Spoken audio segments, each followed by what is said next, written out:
Assalamu alaikum wa rahmatullahi wa barakatuh. Bismillahirrahmanirrahim. Enyi wapenzi wangu, leo ni tarehe 24 mwezi wa 12 mwaka 2020. Usiku huu tunatarajia kuingia katika mkesha wa Christmas. Wakristo wote duniani usiku wa leo wataanza ibada ya misa kusherehekea kuzaliwa kwa mtu anayetajwa kwamba ni Yesu.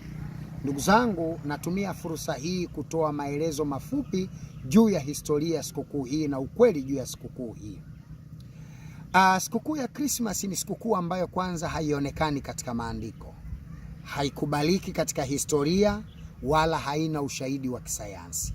Hii ni kuthibitisha kwamba sikukuu hii imetungwa.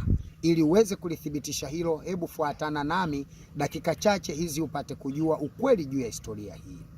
Ukisoma kitabu cha Luka sura ya 1 mstari wa 26, maandiko yanasema, mwezi wa 6 malaika Gabrieli alitumwa na Mungu kwenda mpaka mji wa Galilaya jina lake Nazareti, kwa mwanamwali bikira aliyekuwa ameposwa na mtu jina lake Yusufu wa mbari ya Daudi. Akaingia ndani mwake akasema, salamu uliyepewa neema. Mariamu akawaza, salamu hii ni ya namna gani?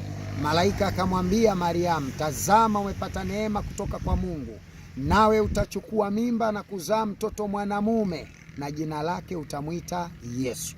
Kwa mujibu wa aya hii ya 26 mpaka ya 31 ya kitabu cha Luka, inaonyesha kwamba mwezi wa 6 malaika Gabrieli alitumwa na Mungu kumpasha habari Mariamu kwamba atapata mimba. Swali, ikiwa mimba ujumbe wake ulipelekwa mwezi wa 6 mpaka mwezi wa 12, mimba ina miezi mingapi? Jibu ni kwamba kuanzia mwezi wa 6 mpaka wa 12, mimba ina miezi 6. Je, mtoto anaweza kuzaliwa mimba ya miezi 6? Jibu hapana. Hapana, kwa sababu mwanadamu anahitaji kuzaliwa katika vipindi viwili. Ima mwanadamu atazaliwa mimba ya miezi 7, au ambaye huyu tunamuita matured, au atazaliwa mimba ikiwa na miezi 9 na wiki 2, ambazo ni sawa na wiki 38, sawa na siku 246. Kwa maana hiyo kwamba Bwana Yesu kuzaliwa chini ya umri wa miezi 7 haiwezekani. Labda Bwana Yesu awe alizaliwa kwa njia ya muujiza. Lakini Biblia inasemaje juu ya kuzaliwa kwa Bwana Yesu? Ukiendelea kusoma Biblia katika kitabu cha Luka sura ya 2 mstari wa 5 na wa 6 unasema, Mariamu akaenda pamoja na mumewe, hata baada ya kukaa huko siku zake za kuzaa zikatimia, akajifungua mwanawe kifungua mimba, akamvika mavazi ya kitoto, akamlaza katika hori ya kulia ng'ombe. Maandiko haya yanatuonyesha kwamba Bwana Yesu alipokuwa amepatikana mimba yake, mama yake alikaa kwa miezi 9 sawa na wiki 38 na ambayo sawa na miezi 9 na wiki 2, na mtoto mimba yake ilitimia katika tumbo la Mariamu, kisha Mariamu akajifungua kifungua mimba. Na kwa kuwa Biblia inaonyesha kwamba Mariamu alikaa na mimba iliyotimia kwa maana ya miezi 9, basi historia ya kwamba Bwana Yesu alizaliwa tarehe 25 mwezi wa 12 itakuwa ni siku ya kutunga, ni sikukuu ya kutunga iliyotungwa na kundi la watu ambayo haina ushahidi wa kimaandiko. Ni kina nani wametunga sikukuu hii? Naomba unifuatilie ili tuweze kwenda sawa.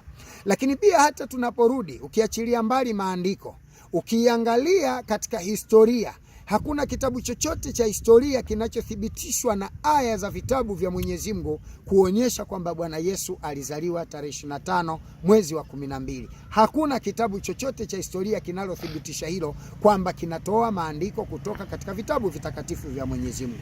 Kwa kuwa Biblia imekataa, basi hata historia pia haiwezi kuwa sahihi, kwa sababu historia yoyote inayothibitishwa ndani ya dini lazima iwe na mashiko yanayotokana na aya ambayo ni maneno matakatifu ya Mwenyezi Mungu. Kutokana na sababu hii, tunaangalia upande wa pili. Unapotazama hata neno Christmas kilugha bado halina maana ya kuwa ni sikukuu ya kuzaliwa Yesu. Kwa mfano, Christmas ni neno la Kiingereza, linasomeka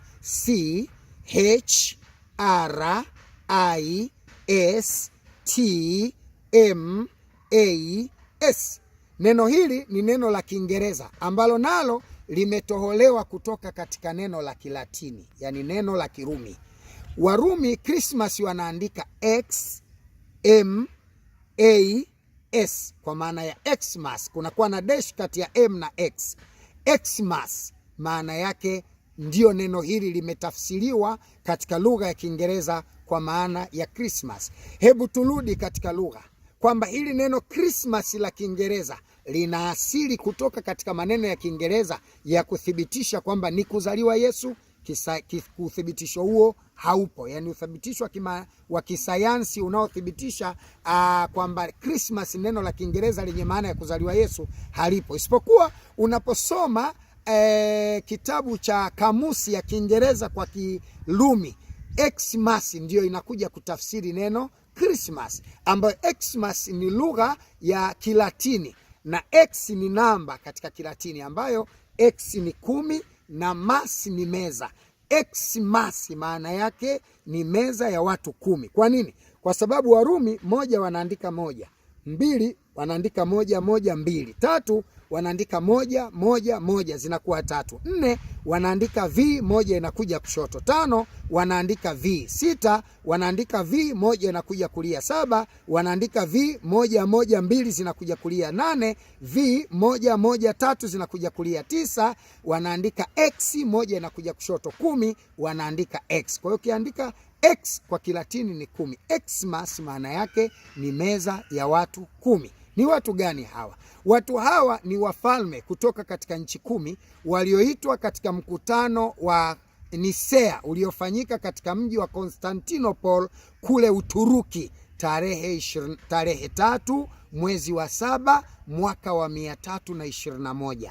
Konstantino Augusto akiitisha mtaguso wa maaskofu 318 kutoka katika nchi 10 wakiongozwa na maaskofu 10 kutoka nchi 18 ambazo ni German, Italy, Fransa, Spain, Portugal, England, Switzerland, Erul, Ostrogo na Vogat.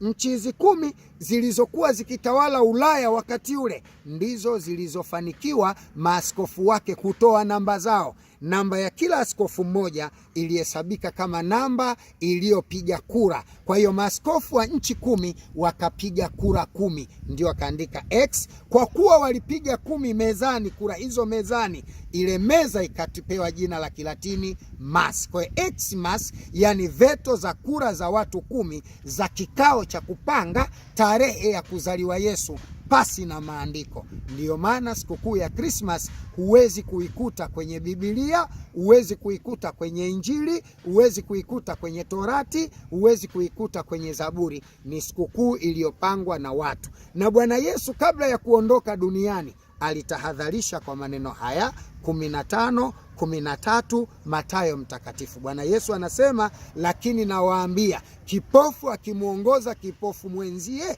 watatumbukia wote shimoni wawili na kuzama humo. Kwa hiyo yoyote atakayefuata maandiko yasiyokuwa ya Mungu au mafundisho yasiyokuwa na Mungu, yeye na mafundisho hayo na aliyemfundisha, wote watakwenda motoni. Ndugu yangu unayesherekea Christmas leo, Biblia ni maandiko matakatifu ya Mungu. Angalia katika Biblia, huwezi kuona neno Christmas, huwezi kuona Yesu kazaliwa tarehe 25. Kwa kuwa haipo katika maandiko. Waliotunga ni kina nani? Hao niliyokutajia nyuma. Kutokana na sababu hiyo, ukisherekea sikukuu hii, ukinunua nguo kwa sherehe ya sikukuu hii, ukapika chakula kwa sherehe ya sikukuu hii, Yesu anasema wewe ni kipofu na aliyekuongoza ni kipofu, wote mtatumbukia shimoni wote wawili na mtakwenda motoni. Sikukuu hii ni haramu kwa kila anayempenda Mungu na kumwogopa kuisherekea, kwa sababu haina ushahidi wa kimaandiko. Wabillahi taufik, wassalamu alaikum wa rahmatullahi wa barakatuh.